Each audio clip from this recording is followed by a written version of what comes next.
Olá, tudo bem? Sou o professor Marcos Roberto e vamos tratar aqui sobre educação e direitos humanos, né? Uma introdução aí à disciplina, né?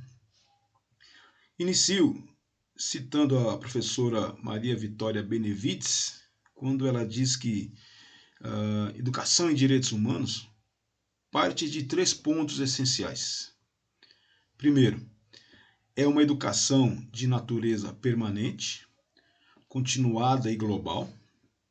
Segundo, é uma educação necessariamente voltada para a mudança, né? E terceiro, uma educação ou uma inculcação, né, de valores para atingir corações e mentes e não apenas instrução, né, meramente transmissora de conhecimentos. Direitos humanos é uma forma abreviada e genérica de se referir a um conjunto de exigências e enunciados jurídicos que são superiores aos demais, né, direitos.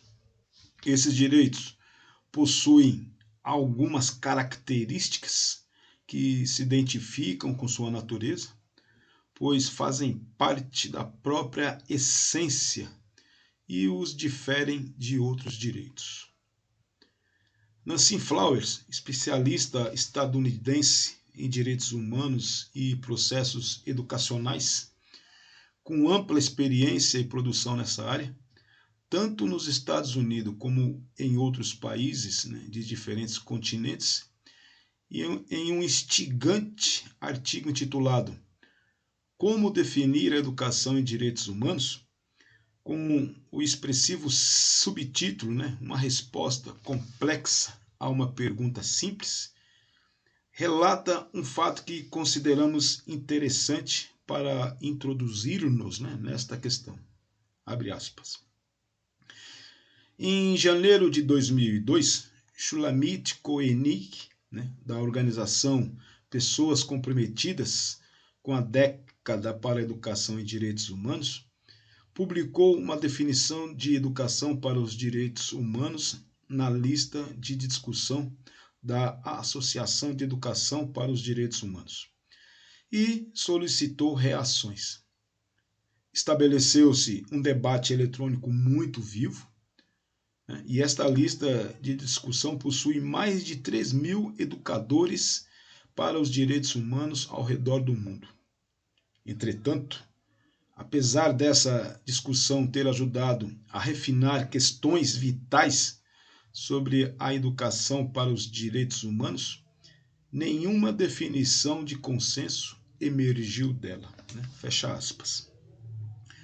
O desenvolvimento da educação em direitos humanos no Brasil e no continente latino-americano em geral é um processo que emerge com força na segunda metade dos anos de 1980, né? Década de 80, no bojo dos processos de democratização vividos em muitos dos nossos países. As dramáticas violações de direitos humanos fortaleceram a consciência da necessidade de promover processos sociais, políticos e educacionais que propiciem uma internalização cada vez mais forte dos direitos humanos e da dignidade humana, tanto por parte, né, de cada cidadão e cidadã, como no imaginário coletivo. Entendendo que a educação é um direito, as lutas pela educação pública, gratuita, obrigatória e laica ganham espaço no contexto nacional. Assegurar o direito à educação significa não só o acesso e permanência, mas a qualidade do ensino, estruturas escolares adequadas, condições básicas de trabalho, né, aos profissionais da escola. A educação em direitos humanos objetiva formar a consciência do indivíduo para que ele seja o sujeito de sua própria história. Visa incutir o ideal de uma sociedade justa e democrática, o espírito de tolerância e a fraternidade ao mesmo tempo, em que a determinação de lutar, né, pelos que não têm direitos. Educar para os direitos humanos é, prioritariamente, criar uma cultura cujo embasamento seja o homem com dignidade, direitos e responsabilidades. É possibilitar a flexão, desenvolver o espírito crítico e incitar o reconhecimento e a aceitação do diferente nos outros. Enfim, tornar as leis, né, um fato, ou seja, sair do texto e se direcionar para o contexto.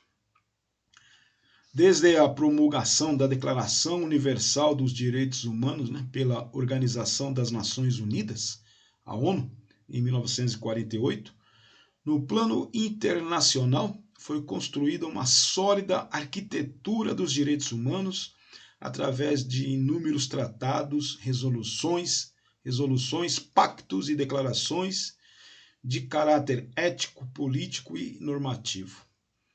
Os estados que aderiram formalmente a esses diferentes documentos comprometeram-se a incorporar em suas legislações e políticas públicas a promoção e proteção dos respectivos direitos.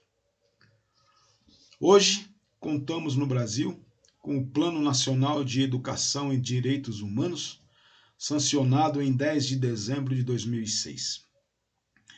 Trata-se de um plano que é fruto do compromisso do Estado com a concretização dos direitos humanos e de uma construção histórica da sociedade civil organizada, que certamente, né, incorpora aspectos dos principais documentos internacionais de direitos humanos, dos quais o Brasil é signatário, agregando demandas antigas e contemporâneas da nossa sociedade pela efetivação da democracia, do desenvolvimento, da justiça social e pela construção de uma cultura de paz.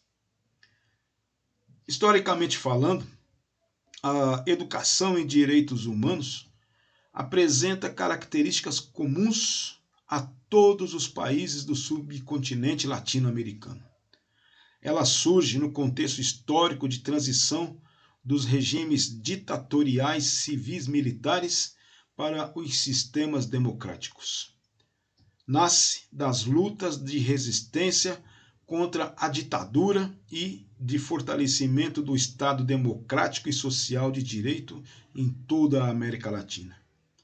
Nesse processo, estudos identificam 3 períodos: a resistência à ditadura, a transição democrática, a institucionalização da educação dos direitos humanos. A educação em e para os direitos humanos e a cidadania cresceu significativamente em toda a América Latina, inicialmente de forma bastante isolada em cada país e depois de maneira sempre mais articulada com a criação de redes, de consórcios públicos e da sociedade civil. Foi este o período de florescimento da educação popular ou educação libertadora, inspirada na obra de Paulo Freire. Em síntese, a necessidade de se educar em direitos humanos emerge das vozes das vítimas, da denúncia da violência, para então avançar na conquista jurídico-política de mecanismos de proteção capazes de gerar mudanças culturais no respeito ao direito, né, ou aos direitos, né, de todos os povos. Por enquanto é isso. Forte e caloroso abraço. Até a próxima.